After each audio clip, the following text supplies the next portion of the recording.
got a pretty resilient team here, and we'll bounce back, man. It was a loss, and it stings. Nobody feels worse about it than those guys do, and the coaches. I mean, we all feel it. And this is hard. It's a hard pill to swallow, but the guys we got, it only motivates you to want to move on and get a win. That's what it does. Yeah, they certainly need a win this week against the Broncos at home. Saturday Night Football in downtown Detroit against perhaps the hottest team in the National Football League. The Denver Broncos have won 6 of their last 7. They come in just 1 game out of first place in the AFC West. Braylon, this game is about the Detroit Lions, though. They have got to find who they are. Who are the Detroit Lions? What are the Detroit Lions? I think they've lost their identity a little bit here over the last 3 weeks of the season, maybe even more than that. I mentioned earlier, 10 turnovers in the last 4 games, 3 turnovers against Chicago, 0 last week against the Saints, but then 3 against Green Bay and 4 against Chicago the first time around. That just spells doom. They can't continue to do that and win football games. No, you can't continue to do that. And you ask, who is this team? This team was a team early on that could take care of the football and run the football. Now they can't do either. And we understand that it's because of the offensive line and this and that, and here's another excuse for this and that. I understand what B. Urlacher said on that, and he's right. It gets late in the season. People get banged up. You get injured. The pressure it's weathers. It's home bases. Like, man, as you asked that question, or I think it was you, Ryan, that home base played a major part in the game yesterday. You got a team that's kind of trying to figure out the Detroit Lions. You got another team that's feeling better about themselves in the Bears. They're at home. They're in their elements. They're on that nasty-ass grass that I hate to play in. You got it cold. It was a Chicago type of day, if I'm lying. So it played to them, no pun intended. But you're right. The Lions got to figure out a way. You got to figure out a way to take care of the football. Amon-Ra St. Brown has the best catching percentage over the last 3 years.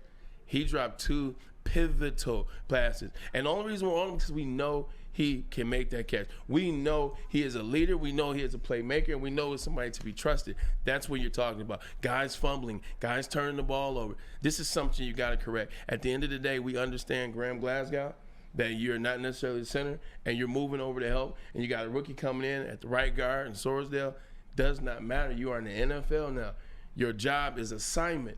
It is lineup and assignment. What is my assignment on this play? Where am I supposed to be lined up on this play? Kadarius Toney could learn a thing or two about that. Assignment and lining up. So I think they got to get back to playing base football. They got to run the football. They got to know their assignments. I think once they get to knowing their assignments, they can get back to having some type of success. Because this is a team, as bad as the Lions want this game, the Broncos want this game as well. So it's going to be an interesting week. Hey, 3 plays, guys, that stick out to me.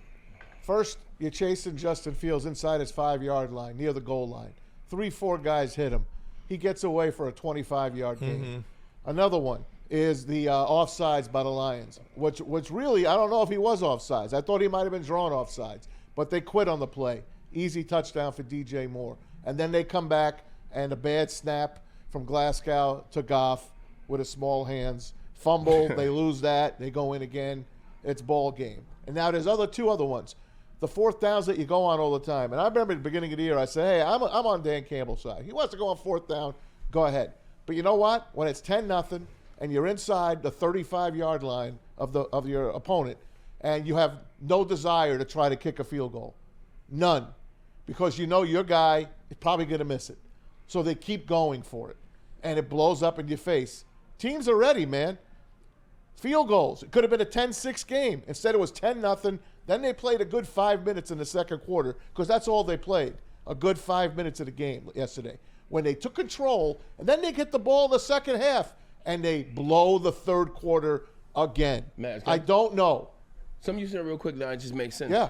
We talk of everything you said makes sense. So let me start there. You're absolutely right. But we were just talking about when you win, you overlook things. You don't think you need things. Last year, 8 out of the last 2 games, still didn't have a kicker last year. No. But you went for it on 4th down and you got it a bunch. Had the best rated in the NFL. So you said, hell, you know what? We don't need it again. You double down this year. And right out the gate, you're rolling again. You're not kicking it, you're going for it. The rate is going good. But now that it's affecting you, because now that everything isn't perfect, now that you need these field goals where you got to play, let me wait, smart football. Correct. You don't have a kicker to do it because you overlooked it when you were winning. This is the problem sometimes with winning is you start overlooking the things that you aren't doing well. This is a big thing. This is called people that are just learning how to win. You start overlooking. Teams like Andy Reid and them and guys like that, and don't get me wrong, they lost, but they always look at the film. Never too high. You're never too low. You always look at the film and try to figure out how you can get better. Going for fourth down's great if you got the real offensive line out there, not a patchwork offensive line. You're losing 4 yards on 4th and 1? That can't happen. Well, that was a terrible play call, It can't happen. And you know, for as much as we rip Aaron Glenn in this town, I think that Ben Johnson, you really do need to look at some of the decisions that he's making, too, and some of these play calls, because they were running the football yesterday, and then they got away from it. They were having some success on the ground, and then they got away from it. Yeah. And then on a 4th and 1 play, which really, to me, completely turned the game around, you're handing it on a counter 4-5 yards deep in the backfield. Nope. Like, that's just not smart football, and I think that's one of the biggest problems I have is forget about talent, forget about everything. The Lions played smart football. They didn't beat themselves. And when you have 8 penalties to go along with these 3 turnovers, and forget about the turnovers for a second, the 8 penalties and what that does to a drive. You want to talk 3 and out, 3 and out, 3 and out. What else was it? 3 and out, 3 and out, 3 and out. Punt, fumble, interception, turnover on downs, turnover on downs. Yeah. Everything happened. I mean, how many of those drives were stalled because of a pre-snap penalty or because of just a penalty? If I'm watching acutely, which I believe I am, Ben Johnson doesn't trust the offense. He doesn't trust the offense right now. No. And he doesn't trust himself. He doesn't trust his quarterback. He's coaching like he is trying to protect someone. His quarterback. Or protect. Okay. He's trying. What do you think J-Mo has 2 plays yesterday for? I agree. He's 2. 0 catches. Trying to protect 1 target. A player. And you want to say Jared Goff, there's Jared Goff. You want to say it's offensive line. If you want to say it's both, hell, it's everything. He's trying to protect it, and he's out thinking himself, Ryan, when we did the Fox game preview, the local Fox 2 preview, what was the one thing I said I don't want to see Ben Johnson do? Go up there to Chicago and try to outsmart himself. Be too cute. And be too cute. Excuse me. You did say that. And be too cute. Like, at the end of the day, this is a team that runs the ball, and from the run, you set up the pass. Sam Laporta's the big guy. He's your number 1 target. Let's face the fact. Sam Laporta is your number 1 target because he's the easiest target. He's the guy in the middle. But you went up there, you ran there, had some success, 2 catches. got behind, and then stopped trusting the team. You got behind, and you stopped trusting the team. So Ben Johnson, he's definitely got to do some legwork this week because Broncos is not going to be that easy. That said, guys, the Bears are pretty damn good. They are good, and you know Damn what else? You know what else helps? TJ Edwards is when nice. you just second half possessions for the Bears. You ready? Yeah. They started at their own 28, got a field goal. Started at midfield, had to punt. Got the ball to 50 again.